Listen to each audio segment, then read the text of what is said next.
London से सौरभ अपनी बेटी और अपनी पत्नी के जन्मदिन मनाने के लिए खुशी खुशी घर लौटता है।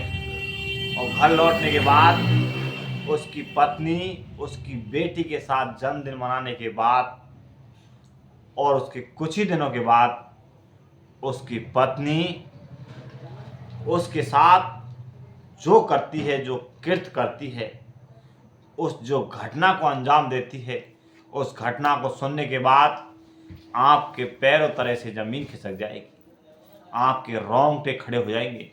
अगर आप इस कहानी को पूरा सुनोगे तो आपको सुनने के बाद आपके पैरों तले से ज़मीन खिसक जाएगी। तो दोस्तों, कहानी शुरू करने से पहले आपसे छोटी सी रिक्वेस्ट है कि अगर आप हमारे चैनल पर नए हो तो प्लीज़ हमारे चैनल शेयर करें, सब्सक्राइब करें और बेल आइकन दबाएं।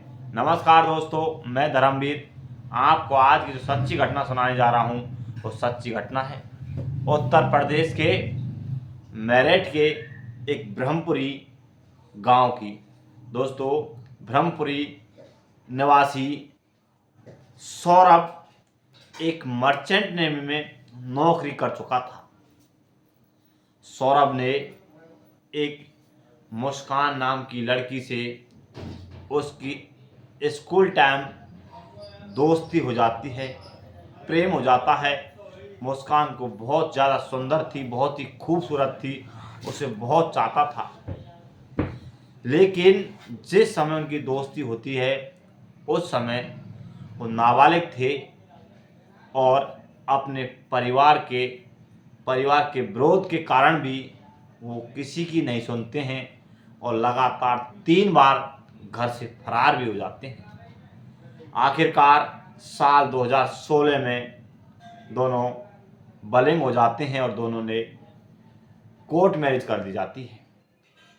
दोस्तों, इसके बाद सौरभ मर्चेंट नेवी में नौकरी करने लग जाता है और उसे कुछ दिन करने के बाद उसको भी छोड़ देता है और लंदन के अंदर एक वैगनरी में नौकरी करता है। दोस्तों, नौकरी करते करते लंदन में सौरभ को 2 साल बीत जाते हैं।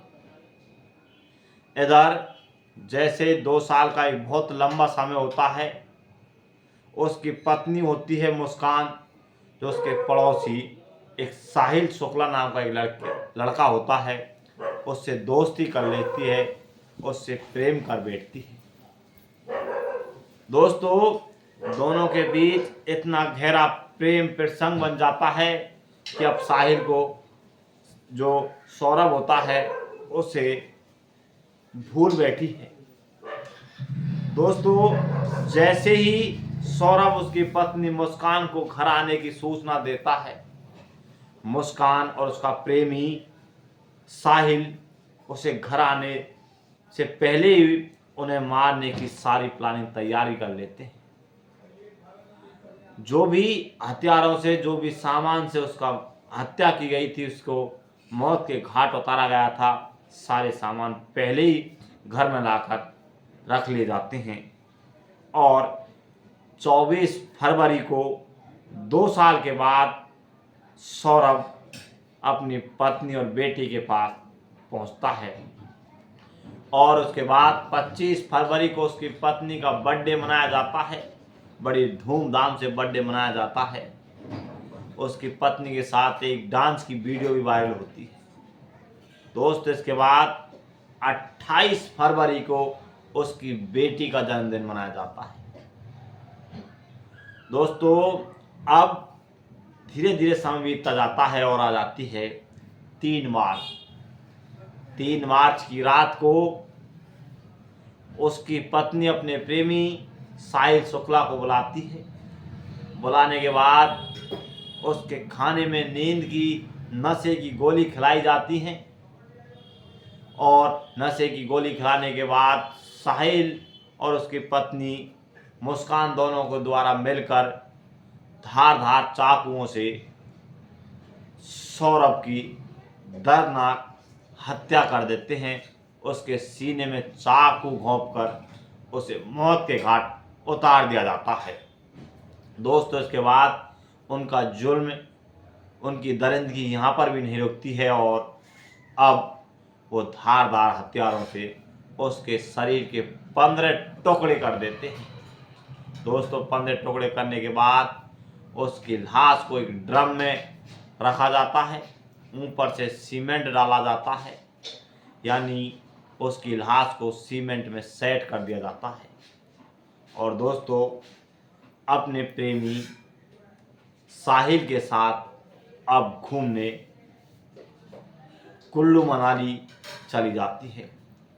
दोस्तों अब मनाली में खूब हिमाचल में घूमती है फिरती है, वहीं पर होली मनाई जाती है, धुलेंडी मनाई जाती है, लेकिन उन दोनों के चेहरे पर नेक भी कोई डर भय नहीं था कि हमने एक इतनी बड़ी हत्या को अंजाम दिया है। और दोस्तों घूमने फिरने के बाद अब मुस्कान अपने प्रेमी साहिल के साथ जैसे ही वापस घर लौटती है और 18 मार्च को अपने परिवार वालों के पास फ़ोन करती है। उसके बाद वो उनके ससुराल पक्ष यानी सौरभ के परिवार को ही दोषी ठहराते हुए बताती है कि सौरभ की उनके द्वारा हत्या कर दी गई है। लेकिन दोस्तों जब उसका परिवार मुस्कान के माता पिता उसे कड़ाई से पूछने की कोशिश करते हैं, सारी बातों पूछी जाती है, तो अब मुस्कान उलझ जाती है और उसके बाद सारा घटनाक्रम अपने माता पिताओं को बता देती है और अपना गुनाह कबूल कर लेती है कि वो कहती है कि मैंने साहिल के साथ मिलकर सौरभ की हत्या कर दी गई है और उसकी लाश को ड्रम में छुपा दिया गया है। दोस्तों इसके बाद उसके माता पिता ये सुनकर तुरंत नज़दीकी पुलिस स्टेशन जाते हैं और अपनी बेटी के खिलाफ रिपोर्ट दर्ज कराते हैं। इधर अब पुलिस जैसे जांच पड़ताल करती है, ड्रम को पोस्टमार्टम रिपोर्ट में भेजा जाता है, देखा जाता है कि इस ड्रम के अंदर सौरभ के 15 टुकड़े मिलते हैं। दोस्तों इसके बाद सौरभ का भाई होता है बबलू, वो अब दोनों के खिलाफ साहिल और मुस्कान के खिलाफ मर्डर का हत्या का मुकदमा दर्ज करा लेता है और दोस्तों इसके बाद पुलिस दोनों को गिरफ्तार कर लेती है। तो दोस्तों ये थी आज की दर्द भरी कहानी जिसने अपनी पत्नी ने अपने पति सौरभ के साथ इस तरह का कृत्य किया। इसे सुनने के बाद हर किसी के पैरों तले से ज़मीन खिसक जाती है। तो दोस्तों अगर ये कहानी ये घटना आपको अच्छी लगी हो, आपको कुछ सीख मिलती हो और अगर आप हमारे चैनल पर नए हो तो प्लीज़ हमारे चैनल को शेयर करें, सब्सक्राइब करें और बेल आइकन दबाएं। दोस्तों इस घटना को, इस कहानी को सुनाने का उद्देश्य किसी को परेशान करना नहीं है, किसी का दिल दुखाना नहीं है। हमारा उद्देश्य है आप सचेत रहें, जागरूक रहें और जिस तरह समाज के अंदर जो ये घटनाएं घटित हो रही हैं ऐसी घटनाओं से बच सकें, इसलिए हम आपको इस तरह की वीडियो लेकर आते हैं। आगे भी इस तरह की वीडियो लेकर आते रहेंगे। जब तक बने रहिए सफर क्राइम घटना चैनल पर। जय हिंद, जय भारत।